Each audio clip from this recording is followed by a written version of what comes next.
Good morning friends. आज हम लोग नेवी एमआर के लिए जीके का एक और प्रैक्टिस सेट करने वाले हैं। इसमें टोटल 25 क्वेश्चन है।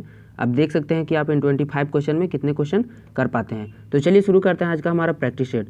तो आज का हमारा पहला क्वेश्चन है कि नौसेना दिवस 4 दिसंबर को किस उपलक्ष्य में मनाया जाता है। क्या बोल रहा है कि नौसेना दिवस जो है वो 4 दिसंबर को जो हम लोग मनाते हैं वो किस उपलक्ष्य में जो है वो मनाया जाता है। तो नौसेना दिवस जो 4 दिसंबर को मनाया जाता है वो पाकिस्तानी गाजी पनडुब्बी को डुबोए जाने के उपलक्ष्य में मनाया जाता है। तो ऑप्शन ये जो है इसका वो राइट आंसर हो जाएगा।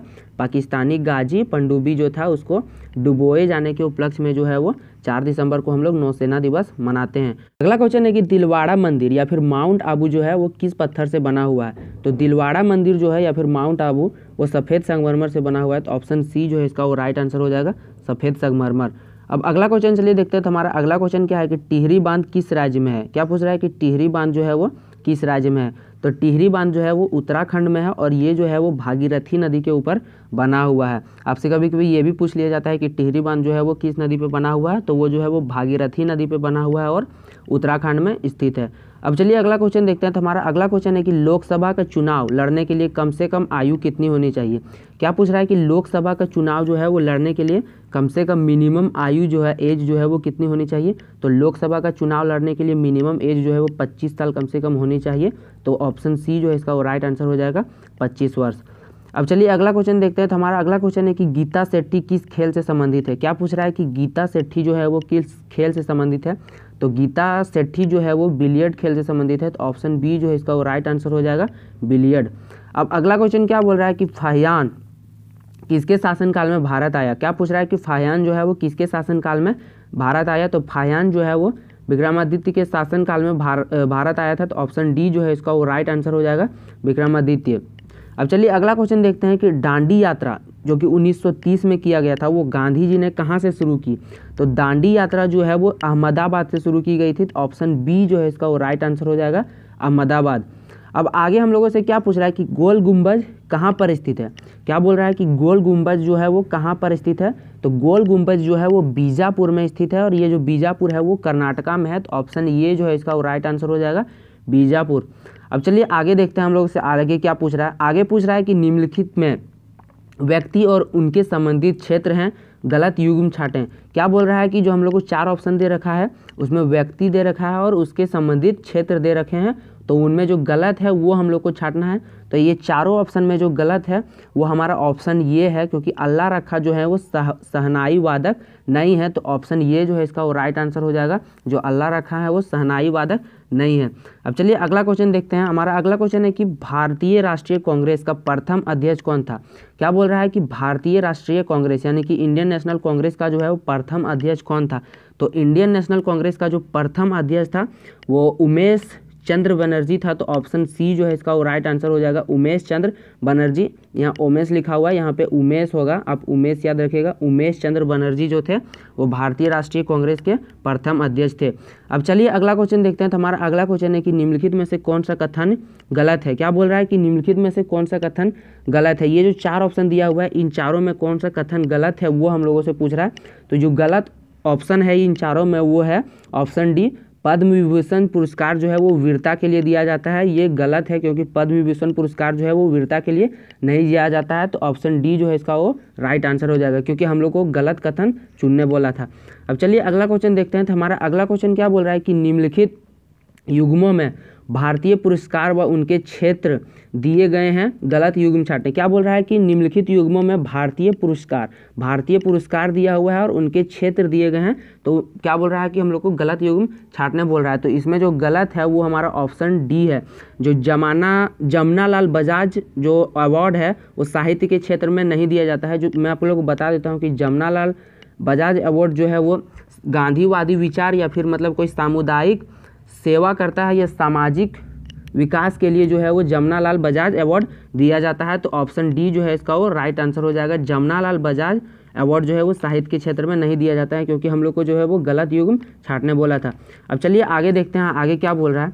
आगे पूछ रहा है कि भारत ने हॉकी में आखिरी बार स्वर्ण पदक किस ओलंपिक में जीता था। क्या पूछ रहा है कि भारत ने जो है वो हॉकी में आखिरी बार स्वर्ण पदक जो है वो किस ओलंपिक ने जीता था? तो उसने जो जीता था वो 1980 मॉस्को में जो हुआ था, उसमें जो है वो आखिरी बार स्वर्ण पदक जीता था। तो ऑप्शन ए जो सी जो है इसका वो राइट आंसर हो जाएगा, 1980 मॉस्को। अब चलिए आगे देखते हैं, आगे क्या बोल रहा है कि ब्रिटिश पार्लियामेंट में चुने गए प्रथम भारतीय थे। क्या पूछ रहा है कि ब्रिटिश पार्लियामेंट में चुना गया जो है वो प्रथम भारतीय कौन था? तो ब्रिटिश पार्लियामेंट में चुना गया जो प्रथम भारतीय था वो दादा भाई नौरोजी था। तो ऑप्शन ये जो है इसका वो राइट आंसर हो जाएगा, दादा भाई नौरोजी। अब आगे हम लोगों से क्या पूछ रहा है, क्या कि भारत का लौह पुरुष किसे कहा जाता है? क्या बोल रहा है कि भारत का लौह पुरुष जो है वो किसे कहा जाता है? सभी को पता होगा कि भारत का लौह पुरुष किसे कहा जाता है। तो भारत का लौह पुरुष जो है वो सरदार पटेल को कहा जाता है। तो ऑप्शन ये जो है इसका वो राइट आंसर हो जाएगा, सरदार पटेल। अब आगे क्या बोल रहा है कि तिरंगे झंडे के अशोक चक्र में तिलियों की संख्या कितनी होती है? क्या बोल रहा है कि तिरंगे झंडे के अशोक चक्र में तिलियों की संख्या कितनी होती है? क्या पूछ रहा है कि जो तिरंगा झंडा होता है उसका अशोक चक्र जो बीच में होता है उसमें तिलियों की संख्या कितनी होती है? तो उसमें जो तिलियों की संख्या होती है वो 24 होती है। तो ऑप्शन सी जो है इसका वो राइट आंसर हो जाएगा, 24। अब आगे क्या पूछ रखा है कि बुल्स आई का संबंध किस खेल से है? क्या बोल रहा है कि बुल्स आई का संबंध जो है वो किस खेल से है? तो बुल्स आई का संबंध जो है वो निशानेबाजी खेल से संबंधित है। तो ऑप्शन बी जो है इसका वो राइट आंसर हो जाएगा, निशानेबाजी। अब आगे देखिए क्या बोल रहा है कि पृथ्वी के प्राकृतिक उपग्रह हैं। क्या बोल रहा है कि पृथ्वी के प्राकृतिक उपग्रह हैं। तो पृथ्वी का जो है एक ही प्राकृतिक उपग्रह है। तो ऑप्शन डी जो है इसका वो राइट आंसर हो जाएगा, 1।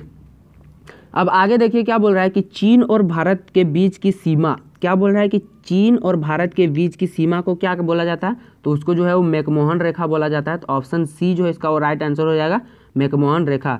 अब आगे पूछ रहा है कि सबसे अधिक ताप वाला ग्रह है। क्या बोल रहा है कि सबसे अधिक ताप वाला ग्रह कौन सा है? तो सबसे अधिक ताप वाला ग्रह जो है वो बुध है। तो ऑप्शन ये जो है इसका राइट आंसर हो जाएगा, बुध।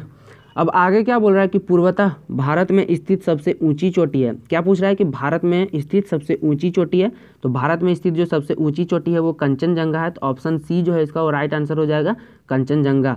अब चलिए अगला क्वेश्चन देखते हैं। तो अगला क्वेश्चन क्या बोल रहा है कि सेना दिवस मनाने की तिथि है, यानी कि सेना दिवस जो है वो हम लोग कब मनाते हैं? तो सेना दिवस हम लोग जो है हर साल 15 जनवरी को मनाते हैं। तो ऑप्शन बी जो इसका वो राइट आंसर हो जाएगा, 15 जनवरी। अब आगे देखिए क्या बोल रहा है कि कोणार्क मंदिर डैश राज्य में है, यानी कि कोणार्क मंदिर जो है वो किस राज्य में है या फिर किस राज्य में स्थित है? तो कोणार्क मंदिर जो है वो उड़ीसा में स्थित है। तो ऑप्शन डी जो है इसका वो राइट आंसर हो जाएगा, उड़ीसा। अब आगे दे रखा है कि बांग्लादेश की मुद्रा है। क्या बोल रहा है कि बांग्लादेश की मुद्रा जो है वो क्या है? तो सभी को पता होगा कि बांग्लादेश की मुद्रा जो है वो टका है। तो ऑप्शन ये जो है इसका वो राइट आंसर हो जाएगा, टका। अब अगला क्वेश्चन क्या है कि भारतीय संविधान के निर्माता थे। क्या पूछ रहा है कि भारतीय संविधान के निर्माता कौन है? तो भारतीय संविधान का जो निर्माता है वो भीमराव अंबेडकर है। तो ऑप्शन सी जो है इसका वो राइट आंसर हो जाएगा, भारतीय संविधान के जो निर्माता हैं वो भीमराव अंबेडकर हैं।